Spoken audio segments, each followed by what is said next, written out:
Have you ever felt lost, untethered, searching for something more? Welcome to Angelic Footprints, where the spirit meets the road on a journey to self-healing and rediscovery.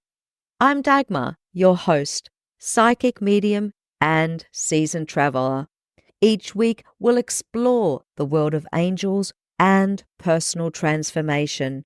We're going to dive into compelling histories and captivating mythology.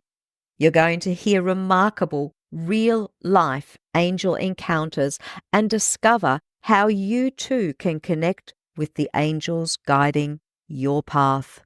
Whether it's through practical tips, meditation techniques, or stories that resonate deeply, Angelic Footprints is here to light your way. From mystical journeys to profound self-discovery, let's embark on this transformative journey together. Are you ready to find your angelic guide? Then subscribe to Angelic Footprints today and step into a world where angels walk beside you every step of the way. Angels, spirituality, healing, let's ignite your transformation.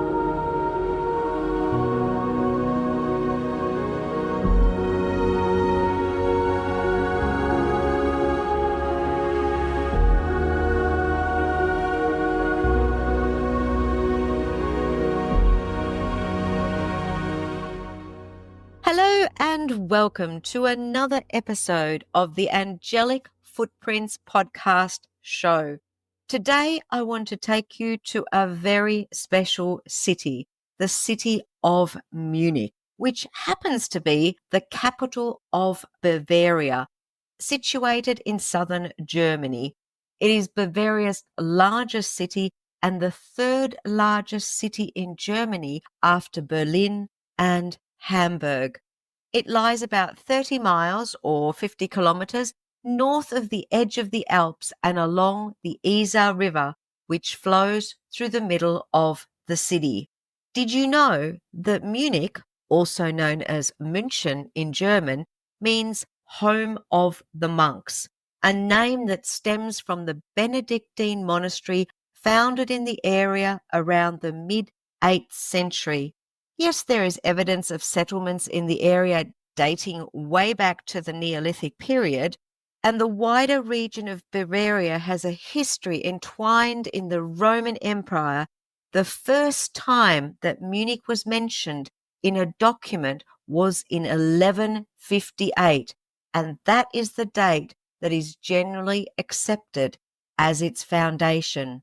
Way back in 1157, Henry the Lion, who was a powerful German prince, gave Benedictine monks permission to set up a market along the Salt Road. He also built a bridge over the Isar River to connect it, destroying an earlier bridge in the process.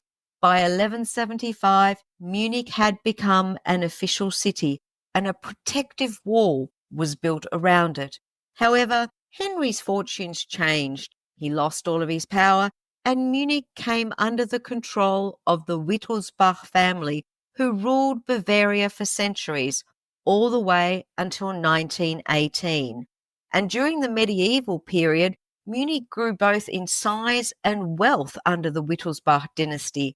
Although the city was severely damaged by fires in 1327 and again in 1429, some buildings from those rebuilding efforts still stand today. The Old Town Hall, that was completed in 1310, and the iconic Frauenkirche was finished in 1494. So as you can see, Munich has a pretty outstanding history.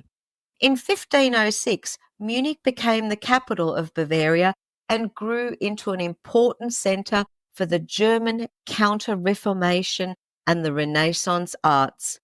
The city thrived until the 30 Years' War, when it was occupied by Swedish forces in 1642 and suffered a devastating plague that killed a third of its population. Now, one of the things that Germany, and in particular Bavaria, is well known for is the Oktoberfest. Germany has had a long history of brewing beer and was the first to introduce hops into the process. In 1516, Bavaria adopted something called the Reinheitsgebot, or purity law, which allowed beer to be made only from water, barley, and hops. You see, yeast hadn't been discovered yet. Now, this law solidified Munich's connection to beer, and some of the city's breweries date back to the Middle Ages. Weihenstephan Monastery, just outside Munich, started brewing in 1040 and is the world's oldest brewery, while Augustinerbräu in the city centre was founded in 1328. The first Oktoberfest was held in 1810 to celebrate the marriage of King Ludwig I of Bavaria and Princess Therese of Saxe-Hildburghausen. By the 19th century, Munich had become a booming centre for arts, literature and music, with many elegant neoclassical buildings added to the city. And while we're talking about history, Munich is known for having the Mad King. He is known as Ludwig II and is one of Bavaria's most historical figures. He was known as a dreamer, and he created some of the region's most iconic and extravagant castle. Think about Neuschwanstein Castle, to many people also known as the Disneyland Castle. It's famous for its romantic fairy tale design, and it is set upon a stunning hilltop where the palace is one of Germany's most photographed landmarks and a top tourist destination in Europe. Let's talk about some of the angels that you can find when you are visiting this beautiful city. Now, there are angels in Marienplatz, and Marienplatz has been the center, the heart of Munich since the city was founded by Henry the Lion in 1158. It was there where the city's most important streets came together and served as the center of Munich's daily life for centuries. Even today, Marienplatz remains a popular gathering spot, marking the start of the pedestrian zone and the point from which distances in the city are measured. In the center of Marienplatz is a bronze statue of the Virgin Mary, and this was created by Renaissance sculptor Hubert Gerhardt in 1593. It was originally made for Duke Wilhelm V's grave and later placed on the high altar of Munich's Frauenkirche until 1613. Inspired by the traditional shrine to Mary in Loreto, the statue shows Mary holding baby Jesus and standing on a crescent moon. At the base of the Mariensäule, Mary's column, there are 4 cherubs that represent Mary's victory over challenges. There is one representing hunger, also seen as a dragon, war, which is seen as the lion, plague, represented by the basilisk, and heresy, the snake. So if you're in Marienplatz, don't just look up at the beautiful glockenspiel, also look at the cherubs that are lining the altar at the bronze statue of the Virgin Mary. Not far from Marienplatz is St. Michael's Church. Now, also known as Michaelskirche in German, it is a Jesuit church in Munich's pedestrian zone, and it is the largest Renaissance church north of the Alps. It's located roughly halfway between Karlsplatz and Marienplatz and is one of Munich's most important churches. Between 1583 and 1597, Duke Wilhelm V had Michaelskirche built as a symbol of the Catholic Counter-Reformation and dedicated to the Archangel Saint Michael. The church was inspired by Il Gesù, the the Jesuits' main church in Rome. But when finished, Michaelskirche was even larger. It has a 20-meter wide barrel vault, which is particularly impressive, making it the second largest cantilever barrel vault in the world, after St. Peter's Basilica in Rome. What I particularly loved is that there is an absolutely magnificent, impressive bronze statue of Archangel Michael battling Lucifer, and this stands at the front between the two entrances. Curiously, it's very similar to a statue that I have sitting here in my study in my home. This sculpture in the entrance to the church was created by Dutch sculptor Hubert Gerhard. Another statue also created by Hubert Gerhard was an angel, and it's standing inside the church. It is an angel with holy water font, cast in bronze. The main altarpiece has a painting of Archangel Michael fighting Lucifer, and this painting is created by Bavarian painter Christoph Schwarz. The church is also the resting place of several members of the Wittelsbach family, including King Ludwig II. He was buried there on the 19th of June 1886 and remains the most frequently visited member of his family. So if you're in Munich, do get to check out St. Michael's Church and the beautiful attributes to this archangel. I want to take you now to the Angel of Peace.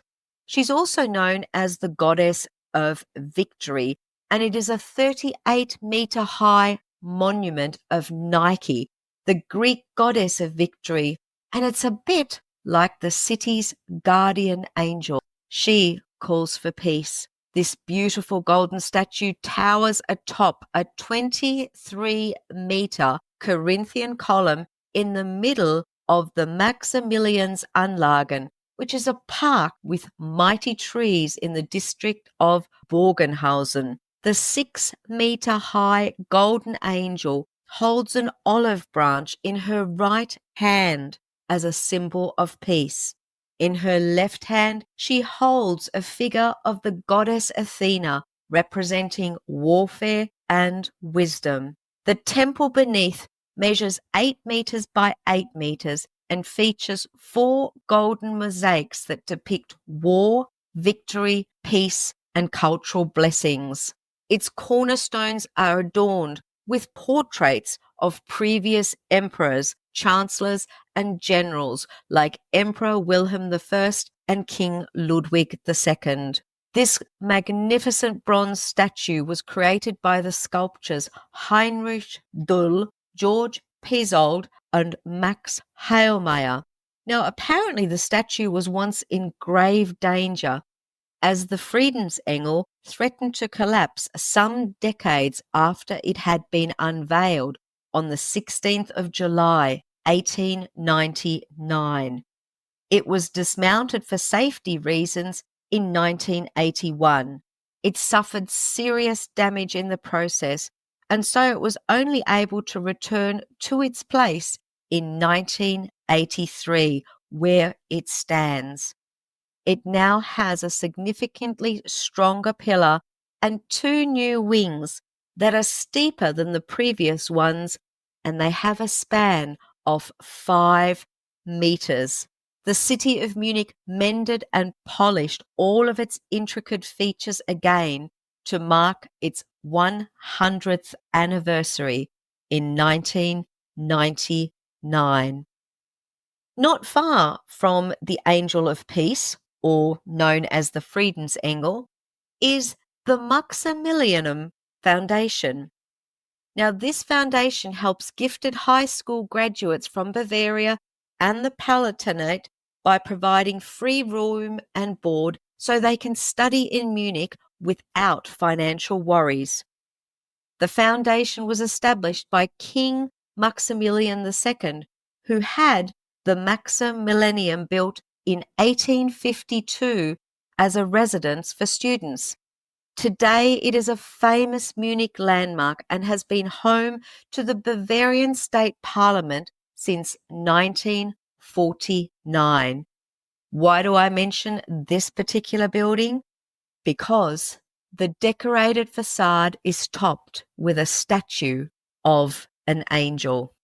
Now, this building was designed by Friedrich Bürklein and completed in 1874, and it sits at the grand end of Maximilianstraße.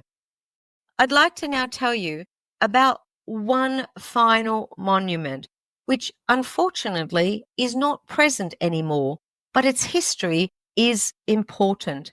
I want to talk about the East-West Church in Munich. And this is a story that I heard from my cousin while I was staying in Germany. Now, the East-West Peace Church, also known as the Church of Father, was a chapel in the Olympia Park in Munich. The church was built by the Russian hermit Timofey Vasilyevich Prokhorov and his wife Natasha without a building permit in the 1950s. Way back during World War II, Timofey said that he had a vision of Mary in which he was instructed to move west from Russia to build a church there in Munich. After the church was completed, Timofey offered it to several priests for worship services. However, no church was willing to recognize it.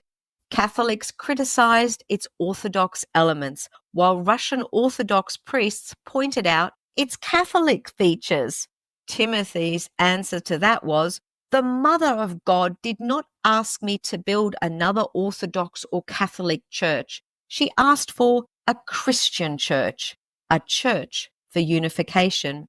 2 years after the completion of the church, a miracle occurred. Timothy stepped out of the house and saw that, as if by a miracle, everything around the church was shrouded in mist. From the horizon, millions of people were gathered. They stood around a hill, and above the hill, on a cloud, stood Archangel Michael. Timothy rushed into the house to fetch Natasha, and she joined him outside. Archangel Michael and the people were still there. Archangel Michael apparently looked exactly as is depicted in the iconic pictures of him, dressed in a long robe with 6 wings. He was speaking to the people, and after his words, a thick mist descended over the field, and when it lifted, Archangel Michael and the multitudes of people were gone. On Sunday, June the 11th, 2023, at around 1:10 a.m., the Munich Fire Department was alerted to a fire on the Tollwood grounds. When the emergency services arrived, the church was already in flames and had burned down completely. The police assumed that the cause of the fire was the presence of a technical defect in the installed electronics inside the church building. According to BR24, a German public broadcaster, from June the 11th, 2023, the former mayor of Munich, Christian Ude, publicly advocated the reconstruction of the East-West Peace Church. He had previously called the church the most charming black building in Munich, and he wants to have it reconstructed as a symbol of hope for peace. I truly hope that at some time in the future, you will all be able to go back to this reconstructed building to see the magic of the East-West Church in Munich. You'll have to let me know if you go, if it is reconstructed, and hopefully I'll be able to give you an update myself at some point. So there you have it, a history, a very brief history of Munich, but also some wonderful angels that you can get to see in this old Bavarian city. In the meantime, if you found this episode valuable, please share information about the show with 3 people who you believe would find it beneficial. If you enjoyed the show, please consider leaving a 5-star review on the platform where you're listening. Until the next episode, blessings, and may your life be filled with hope and inspiration.